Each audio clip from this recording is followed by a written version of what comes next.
Assalamualaikum warahmatullahi wabarakatuh. Alhamdulillahirabbil alamin wa bihi nasta'in ala umurid dunya waddin wassalatu wassalamu ala asrofil anbiya'i wa mursalin sayyidina wa maulana Muhammadin wa ala alihi wa sahbihi ajma'in amma ba'd. Pertama-tama, marilah kita ucapkan syukur atas kehadirat Allah Subhanahu wa Ta'ala, karena atas rahmat dan karunia-Nya lah kita dapat bertemu secara virtual. Selanjutnya, salawat serta salam semoga selalu tercurah kepada junjungan kita Nabi Agung, Nabi besar Muhammad Sallallahu Alaihi Wasallam, dan semoga kita bisa mendapatkan syafaatnya di hari akhir nanti. Perkenalkan, saya Eno Aldonatur Rohmah dari Fakultas Hukum Universitas Muria Kudus. Di sini saya akan menjelaskan mengenai kebangsaan dan nasionalisme dalam perspektif Islam. Sebelumnya, di sini saya akan melakukan share screen, maka dari itu mohon ditunggu sebentar.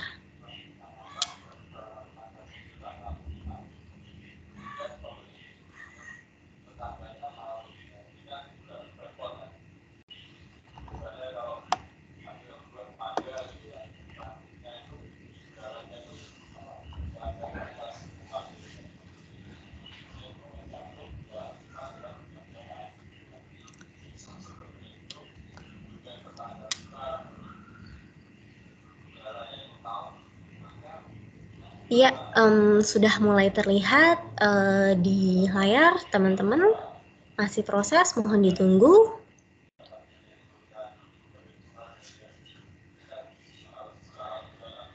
Tadi saya sudah menjelaskan bahwa saya akan menjelaskan mengenai kebangsaan dan nasionalisme dalam perspektif Islam. Nah, langsung saja kita membahas ke bab pendahuluan.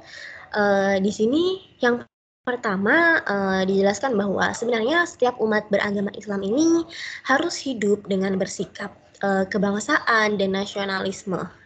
Nah, tanpa adanya kebangsaan yang kokoh, itu kita dapat terjebak pada sikap fanatik berlebihan. Nah, selain itu, yang pada akhirnya ini dapat berdampak pada sikap intoleran dan bahkan keyakinan lain yang tidak sama. Nah, lemahnya sikap nasionalisme ini juga akan berdampak pada melemahnya institusi negara. Nah, jika institusi negara telah melemah, nah maka negara tersebut itu juga akan tercerai-berai seperti itu, teman-teman. Jadi kalau seandainya umat Islam ini hidup tanpa adanya sifat kebangsaan, itu akan bersikap fanatik, itu tidak akan baik. Lalu kalau misalnya nasionalismenya juga tidak ada, maka negara ini itu akan mudah tercerai-berai seperti itu.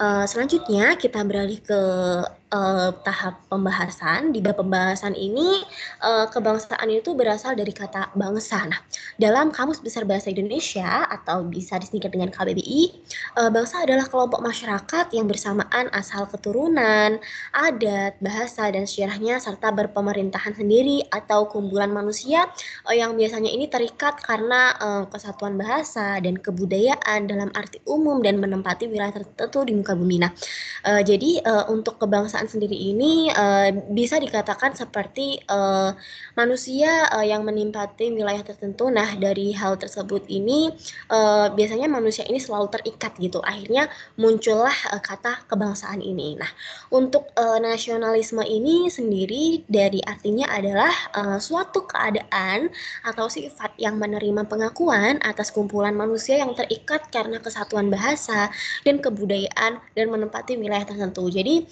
ada batas teritori seperti itu yang disebut di dalam nasionalisme ini.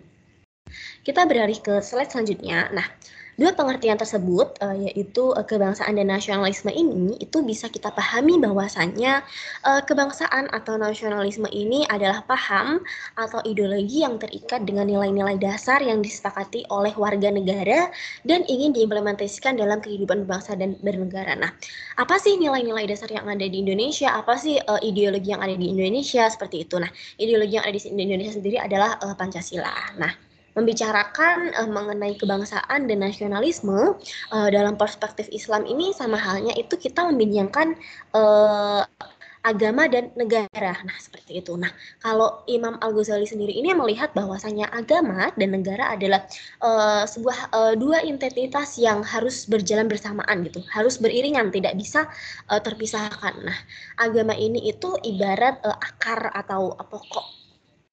Nah, untuk negara sendiri ini ibarat batang penjaganya, seperti itu. Kita beralih ke slide selanjutnya. Nah, dapat disimpulkan dari penjelasan yang sudah saya jelaskan tadi, setiap umat Islam ini harus bersikap kebangsaan dan nasionalisme. Nah, dalam Islam ini memang tidak ada istilah memisahkan agama dan negara seperti itu. Nah, juga tidak ada istilah agama adalah negara dan negara adalah agama. Nah, di Indonesia ini harus ada kesadaran bahwa Indonesia ini bukan negara agama, bukan juga negara sekuler, melainkan negara yang masyarakatnya memiliki agama. Jadi sekali lagi saya tekankan di sini, di Indonesia ini bukan negara agama. Nah, tapi masyarakat yang ada di Indonesia ini memiliki agama dan berpegang teguh pada agama seperti itu. Nah, sehingga rumusan Pancasila sebagai ideologi negara, lalu ada juga Undang-Undang 45, Bhinneka Tunggal Ika, dan NKRI ini merupakan sebuah satuan dasar yang sudah final gitu. Jadi tidak bisa diubah-ubah seperti itu, tidak bisa diutik-utik lagi.